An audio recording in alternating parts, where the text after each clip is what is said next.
నమస్కారం కృష్ణారావు గారు. అవియర్ టాక్స్‌కి పునఃస్వాగతం. ఇప్పుడు ప్రపంచానంతటినీను బెంబేలిస్తున్నటువంటి ఒక అశాంతి అనుకోవచ్చు, లేకపోతే ఏదైనా ఒక వివాదానికి తెరలేపింది ఎంత అంటే, ఈ ఇస్లామిక్ ఫండమెంటలిజం. ఇది ఇదివరకు నుంచి కూడా ఉంది. కానీ ఇప్పుడేమో ఇది కొత్త వింతలు, కొత్త రూపాలకి వెళ్తోంది. అంటే మనం మామూలుగా చూస్తే ఇటు ఎక్కడ చూసినా ప్రపంచంలో ఈ ఇస్లామిక్ డామినేటెడ్ కంట్రీస్‌లో either you say Turkey or Syria or Iran or Palestine or Pakistan, ఈ బంగ్లాదేశ్, ఇవన్నీ వీటిల్లోనూ దెర్ ఇస్ ఏమవుతుందంటే ఒకళ్ళు దాంట్లోనే ఈ సున్నీస్, షియాస్ అని ఉంటారు. ఒక్కొక్కళ్ళు ఒక్కొక్క దీని కింద చూసుకుని ఒకళ్ళనొకళ్ళను కొట్టుకోవడము. తర్వాత ఏంటంటే వీళ్ళందరూను they have become a synonym for extremism. So అది మనకి బాగా కనబడుతోంది.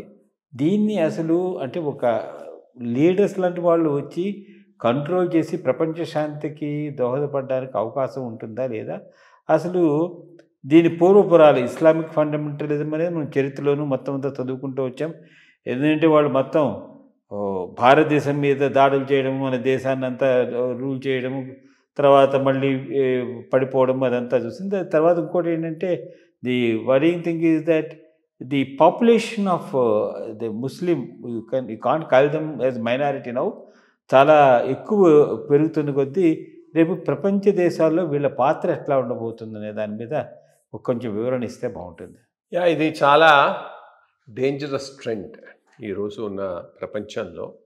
ప్రపంచ శాంతికి ఏదైనా పెద్ద విఘాతం ఉందంటే వచ్చే రోజుల్లో ఇస్లామిక్ ఫండమెంటలిజమే వస్తుంది. ఒక రకంగా ఇది కాంట్రిబ్యూట్ చేయటంలో పశ్చిమ దేశాలు, అమెరికా పాత్ర కూడా చాలా ఉన్నది. ఎట్లా ఉంది అంటే 1940s నుంచి కదా వీటన్నిటికీ స్వాతంత్ర్యం వచ్చింది. అంతకుముందు ఇవన్నీ చాలా వరకు ఇంగ్లాండ్ కిందనో, జర్మనీ కిందనో, ఫ్రాన్స్ కిందనో ఉన్న మ్యాండేట్స్ ఆర్ దేర్ కాలనీస్గా ఉండేటటువంటి. ఇవి ఇండిపెండెన్స్ రావటం మొదలుపెట్టిన తర్వాత వాళ్ళ ఆయిల్ స్ట్రాటజిక్ ఇంట్రెస్ట్ను దృష్టిలో పెట్టుకొని ఈ దేశాలను విభజించారు, చిన్న చిన్న దేశాలను తయారు చేశారు, అక్కడ నియంతృత్వాన్ని ప్రోత్సహించారు. ఇక్కడ ఎక్కడా కూడా ప్రజాస్వామిక దేశాలుగా అవి పరిణితి చెందటానికి వీళ్ళు అవకాశం కల్పించలేదు. ఒకవేళ గనక అదే గనక ప్రజాస్వామిక దేశాలుగా ఇవి గనక పరిణితి చెందుంటే గత అర్ధ శతాబ్దిలో తప్పకుండా మోర్ లిబరల్ ఎగాలిటేరియన్ సొసైటీస్ గాను, సిస్టమ్స్ గాను డెవలప్ అయి ఉండేవాళ్ళు. అట్లా కాకుండా వీటిని ఆటోక్రసీస్గా ఉండొచ్చంతో దానికి బ్యాక్ క్లాష్ రిలీజియస్గా వస్తున్నది. Religious fundamentalist or threatening to take over. రెండోది, కొంతమంది ఈ నియంతలు, ఈ ముస్లిం దేశాలను పాలిస్తున్న వాళ్ళు ఎంత నియంతలుగా ఉన్నా కానీ దేశంలో ఒక లా అండ్ ఆర్డర్ అది చక్కగా మెయింటైన్ చేసుకుంటూ స్టెబిలిటీని ఇచ్చారు. ఒక ఆల్టర్నేటివ్ లేకుండా వాటిని అన్నింటినీ డీస్టెబిలైజ్ చేసేసింది అమెరికా. మొట్టమొదట ఇరాక్తో మొదలెట్టింది, ఆ పైన లిబియాను చేసింది, ఇప్పుడు సిరియా అవుతున్నది. దాంతో ఏమవుతున్నది, అక్కడ ఉన్నవాడు పోయినాడు, వచ్చేదంతా ఎవరు వస్తున్నారు? ఫండమెంటలిస్టు, ఐసిస్, అల్ ఖైదా, ఇవి టేక్ ఓవర్ చేస్తున్నాయి. సిమిలర్లీ ఆఫ్ఘనిస్తాన్లో కూడా, ఆఫ్ఘనిస్తాన్లో రష్యాకు సహాయంగా ఉన్న రిజిమ్ను చేంజ్ చేయటం కోసం కానీ అల్ ఖైదాను అక్కడ వీళ్ళు ప్రోత్సహించారు.